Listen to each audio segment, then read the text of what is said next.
and handsome. And after a while, his master's wife took notice of Joseph and said, "Come to bed with me." And he refused. And he said to her, "How could I do such a wicked thing and sin against God?"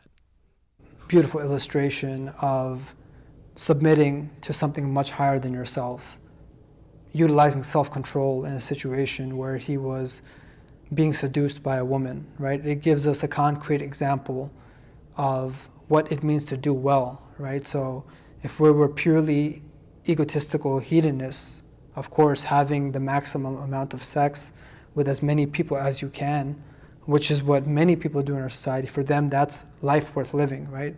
But for us as believers, we look at our holy examples, right?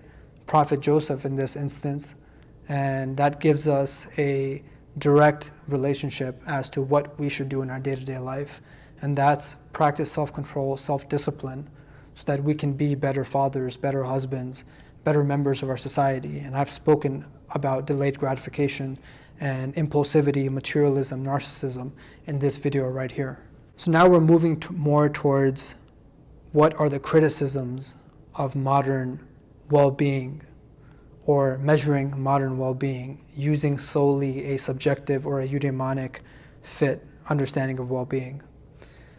The other side of the equation, by relegating adversity and obstacle to the realm of dysfunction, an individual who is enjoying a peaceful and prosperous life, such as a billionaire on a yacht, may have a higher well-being score, right? For example, the PANIS is maybe the most used subjective well-being scale. We use it in our classrooms, right? A billionaire lounging on a yacht has that scale. I'm feeling very joyful right now. I'm feeling very excited. I'm feeling very elated right now. 10, 10, 10, 10. We get that data. Hey, this billionaire is doing great in his day-to-day life, right? We can compare that to someone who is struggling with adversity, such as a single mother working 2 jobs to support her children. The billionaire may have higher scores on some facets of well-being, but the mother may show higher scores on things such as resilience, grit, spiritual growth. We can see this in this beautiful clip from the film Pursuit of Happiness right here.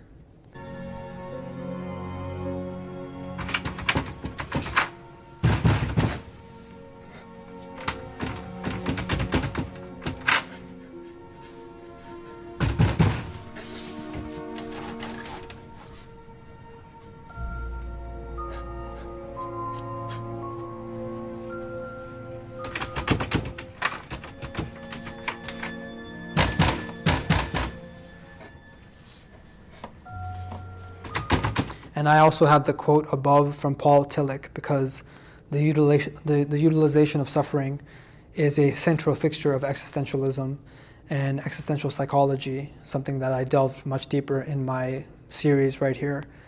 And that quote alludes to the psychotherapist instilling hope, similar to the minister or the imam or the shaman, so how our domains are much more convergent than we believe it to be, in our educational institutions, driven by the scientific model, right? We don't see overlap between our domains and what the shaman does, but I can tell you, someone who works intimately with children, adolescents, there is much more convergence between the two, although there are important differentiations also, which is why collaboration is so important. And Dr. Paul Wong is someone I also want to shout out, because we cite him extensively in our book chapter, emeritus at Trinity Western, and has written over 200 journal articles and 8 books advocating for a broadening of well-being, which incorporates existential and spiritual elements. I do want to touch on ethics and morality, because that is a huge part of well-being from an Islamic point of view that we don't see in measuring or understanding that trend in secular society. What impact does this well-being action have on my sense of self, my family, my community, as well as what my niyat, what my intention is in performing that behavior?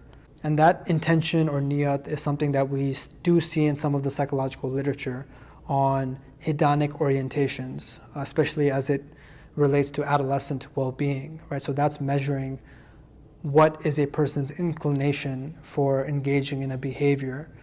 For example, if they're choosing to play sports, are they doing it for materialistic needs, as we see in lots of depictions, right? Being the jock. This guy's only doing it because he's going to get girls and be the most famous guy. My body is achieving a perfect symmetry right now. It's that long, lean muscle I've worked so hard to achieve.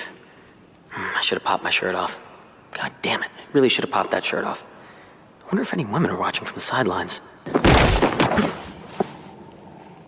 Versus someone who's doing it, and I can use this example right here of one of my high school friends, Ricky Tercios, who just won the recent Ultimate Fighter, who I remember in high school, there would be Friday night parties, and he would be like, nah, man, I got to get up Saturday morning and go for a 4-mile run, or I got to go train at the jiu-jitsu gym, right? So he was using the sports and athletic training to hone a very deep, sacred sense of his life, right? So that's a very important part, a person's niyat, right? And also, what is the ethical, moral aspect of what a person is choosing to do to bring happiness into their life, right?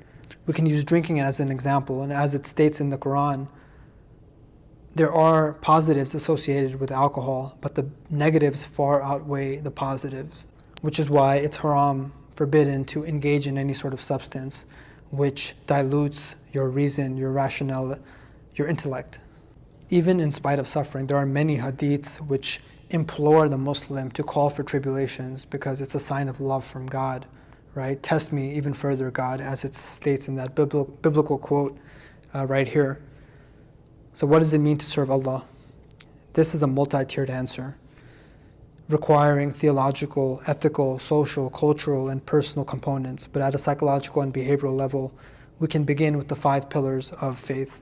The term Islam translates to surrender or submission, and abiding by the will of God is considered to be the route to peace and well-being.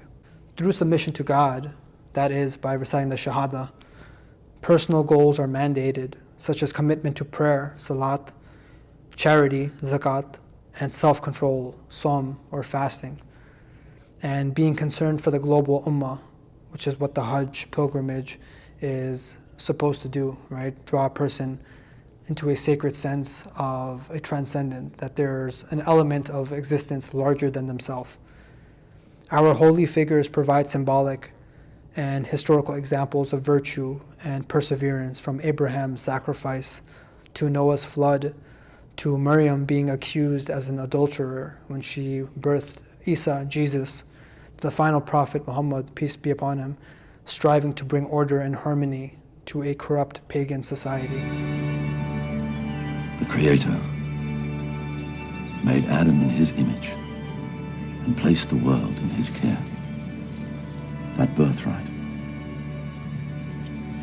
was passed down to us.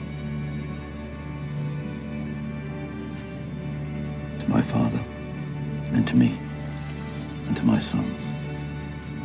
This will be your work. And your responsibility. So I say to you, be fruitful and multiply and replenish the earth.